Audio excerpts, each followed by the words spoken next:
O'sha kecha darvozani ochmasligim kerak edi. Balki hammasi boshqacha bo'larmidi.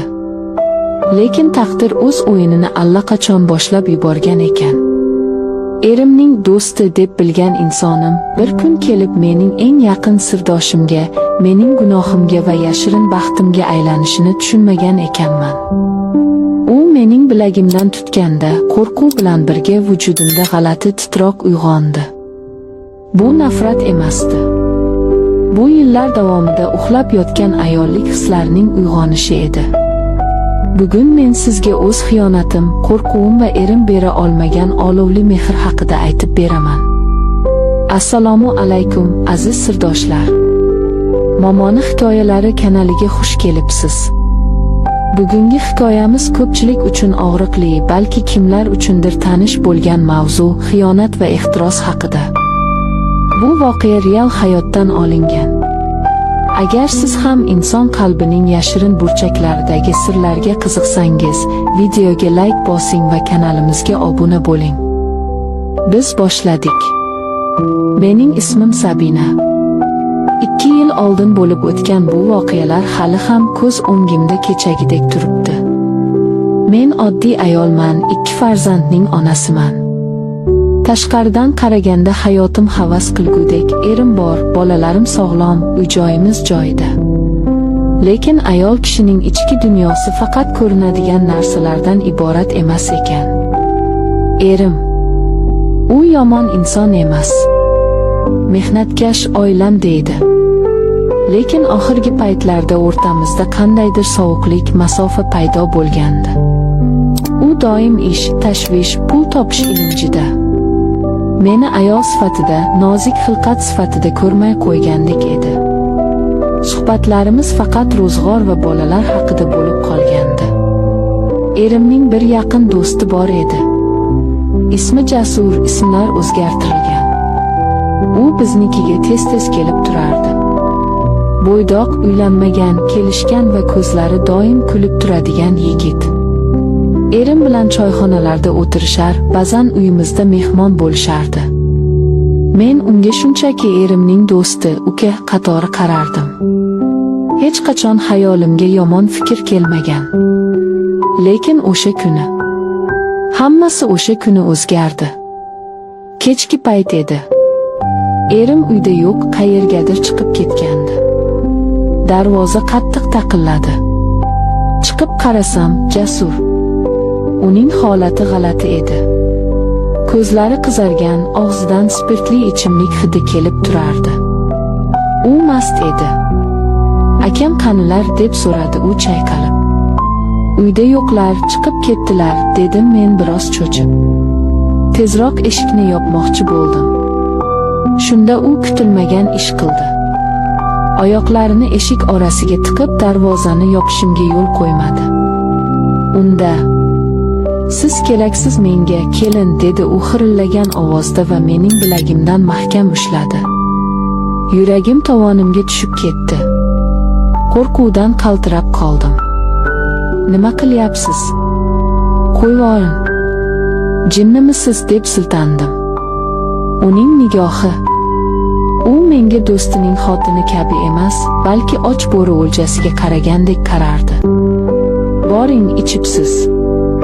Hozir erimga aytaman", deb baqirdim. Bu gapimdan u biroz hushiga kelgandek bo'ldi va qo'limni bo'shatdi. Men darvozani qattiq yopib qulfladim. Ichkariga kirib devorga suyanib uzoq vaqt nafas rostlay olmay turdim. Qo'rquv bilan birga tan olgim kelmasa ham, yuragimning bir chekkasida meni kimdir ayol sifatida xohladi degan taqiqlangan, ammo yoqimli bir his o'tgandek bo'ldi. Erim kelganda hech narsa aytmadim. Aytolmadim. Noto'g'ri tushunadilar, do'sti bilan urushib qoladi, baloga qolaman deb qo'rqdim. "Tinchlikmi, kayfiyating yo'q?" deb so'raganida "Boshim og'riyapti" deb qutuldim. O'sha voqeadan keyin Jasur ko'rinmay ketdi. Men ham unutishga harakat qildim. Kunlar o'tib, erim Rossiyaga ishlashga ketishga qaror qildi. Uy-joyni ta'mirlaymiz, mashina olamiz deb reja tuzdi. Men rozi bo'ldim, lekin ichimda yolg'iz qolishdan qo'rqardim. Ketishidan oldin bozor-o'char qilgani chiqdik. Erimga kiyim-kechak, yo'l anjomlari olardik. Tasodifni qarangki, bozorda Jasurni ko'rib qoldik. U bizni ko'rdi-yu to'g'ri yanimizga keldi. "O do'stim, Rossiyaga ketyapsanmi?" deb erim bilan quchoqlashib ko'rishdi. Keyin menga qaradi. O'sha nigoh, o'sha mast holidagi vahshiy nigoh emasdi. Bu safar uning ko'zlarida ayyorona, sirli va ma'noli tabassum bor edi. "Yaxshimisiz, kelin?" dedi u ko'zini uzmay. Men yerga qaradim. "Yaxshi", dedim pichirlab. U erimga gapirardi-yu, lekin butun diqqati menda ekanligini terim bilan his qilardim. Uning bu qarashi butun vujudimni qizdirib yubordi. Erim esa hech narsani sezmasdi. U do'sti bilan hazillashib xayrlashdi. Uyga qaytdik. 4 kundan keyin erimni kuzatdim. Aeroportda xayrlashdik. U ketdi. Uy huvillab qoldi. 2 bola bilan yolg'iz qoldim. Tunlari devorlar menga qarab turgandek, yolg'izlik bo'g'zimdan olgandek bo'lardi. Erimning o'rni bo'sh, ko'rpa sovuq. Ayol kishi uchun erining uzoqda bo'lishi bu nafaqat sog'inch, balki himoyasizlik hissi hamdir. Erim ketganiga endigina 4 kun bo'lgandi. Hali o'rganishga ulgurmagandim. Yarim kechasi. Soat 12lar atrofida darvoza sekin taqilladi. Kim bo'lishi mumkin? Qo'shnilarmi? Yoki biror gap bo'ldimi? Chiqib "Kim u?" deb so'radim. "Kelin, menman, Jasurman. Darvozani oching, sizda gapim bor, muhim", dedi tanish ovoz. Yuragim dukillab ketdi. Yarim kechasi. Erkak kishi. Nima gap ekan? "Ertaga kelsangiz bo'lmaydimi?" dedim. "Yo'q, hozir gaplashishimiz kerak." "Iltimos oching", dedi u qat'iy. Qo'rqapsa qulfni ochdim. U ostonada turardi. Bu safar hushyor, o'ziga qarab olgan, ifori dimoqqa urilardi. "Nima gap?" so'radim men. U hech narsa demay, to'g'ri mening qo'limdan ushladi. Uning kaftlari issiq va kuchli edi. "Kelin, Sabina, ikkalamiz gaplashib olishimiz kerak. Do'stim bilmaydi, xavotir olmang", dedi u ko'zlarimga tikilib. Men qo'limni tortib olishga urindim. "Jinnimisiz? Qo'limni qo'yvoring. Do'stingizni xotiniman-ku. Uyat emasmi?" dedim g'azab va hayajon aralash. U esa pinagini ham buzmadi.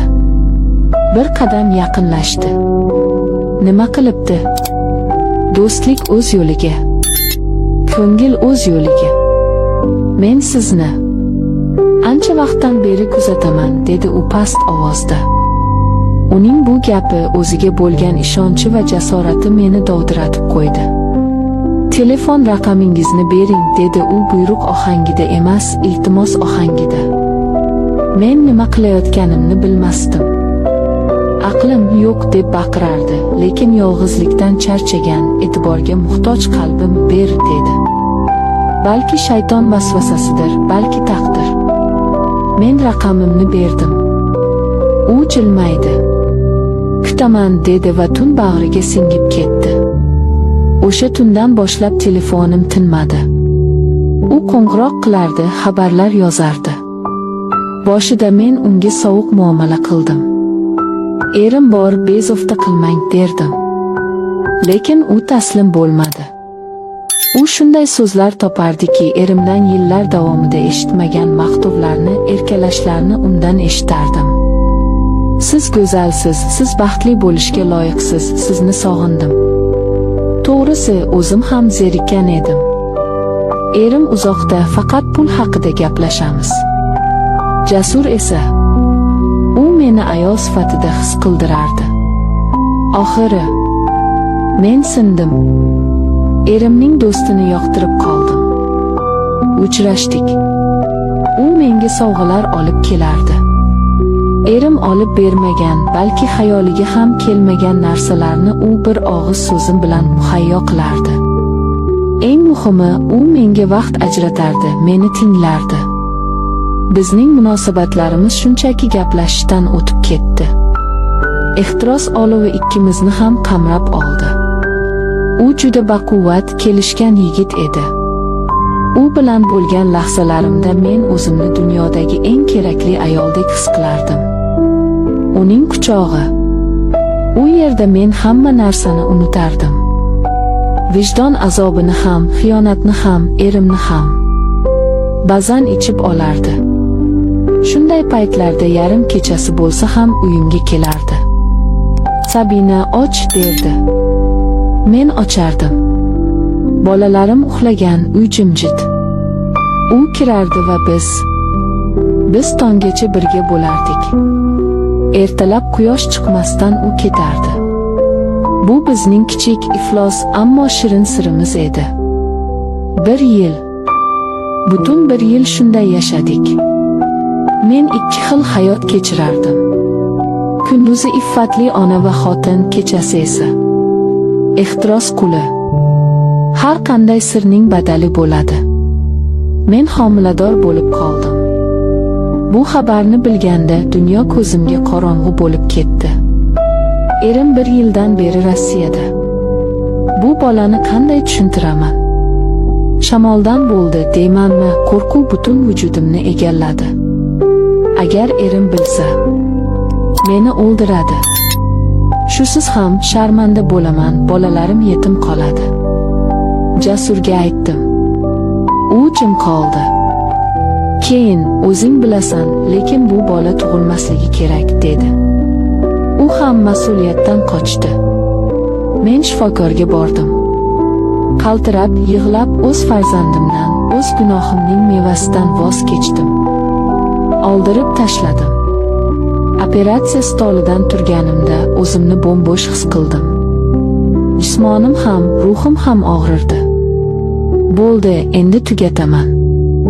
Bu oxirgisi deb o'zimga so'z berdim. Lekin inson nafsi yomon ekan. Yoki men juda zaifman. Hozir ham haligacha shu bola bilan yuraman. Erim hali ham Rossiyada, pul jo'natadi, telefonda gaplashamiz. U hech narsani bilmaydi. Men unga sizni sog'indim deyman, lekin xayolimda Jasur turadi. Imijimida gaplashamiz, ko'rishamiz. Nega? Chunki men Jasurni yoqtirib qolganman. U menga erim berolmagan hissiyotlarni beradi. Erimga aytishga tortingan istaklarim